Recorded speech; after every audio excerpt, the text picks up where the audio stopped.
Hello बच्चों, let's understand question firstly. देखिए question आपसे क्या बोलना चाह रहा है।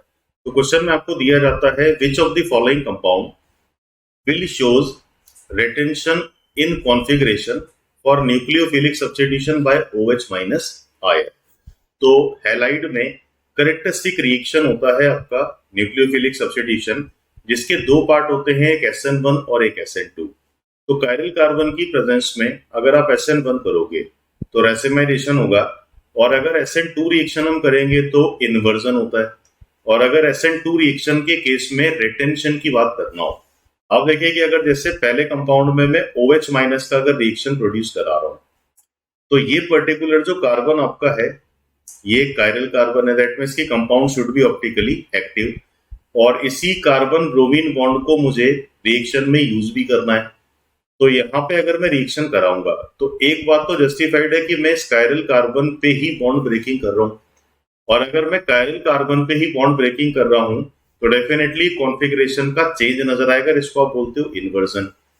तो ये मैकेनिज्म अगर हम SN2 मैकेनिज्म के बिहाफ पे बात करेंगे तो इन्वर्टेड प्रोडक्ट बनेगा।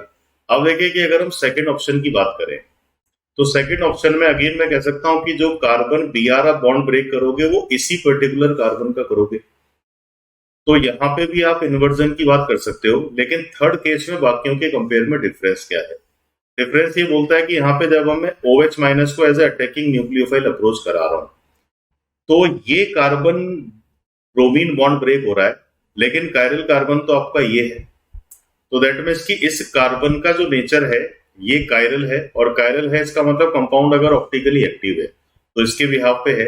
लेकिन कंप्लीट रिएक्शन करने के बाद हमने यहाँ पे एक चेंज ये फील किया कि आपने कायरल कार्बन पे तो रिएक्शन किया नहीं, इसने तो बॉन्ड फिजन में कोई इन्वॉल्वमेंट शो किया नहीं, सीधा सीधा इस कार्बन पे Br की जगह आप किसको लेके आ गए। तो रिएक्शन से पहले अगर इसका नेचर R था तो हमने जब इस कार्बन पे रिएक्शन किया ही नहीं तो इसका नेचर रिएक्शन के बाद भी क्या है, R ही है। तो दैट मीन्स कि इस कायरल कार्बन के नेचर को ये रिटेन करेगा। सिंपल कंडीशन है कि अगर मैं कायरल कार्बन को ही इन्वॉल्व करूंगा रिएक्शन में तो वहां इन्वर्ट होने के चांस बनेंगे, लेकिन अगर ये कायरल कार्बन रिएक्शन में इन्वॉल्व है ही नहीं तो ये अपने कॉन्फ़िगरेशन को रिटेन करेगा। दैट्स वाई कि इन चारों में से हम किस ऑप्शन को यहाँ पे पिक कर सकते हैं, ऑप्शन नंबर 3 को। तो I hope you understood this question. All the best.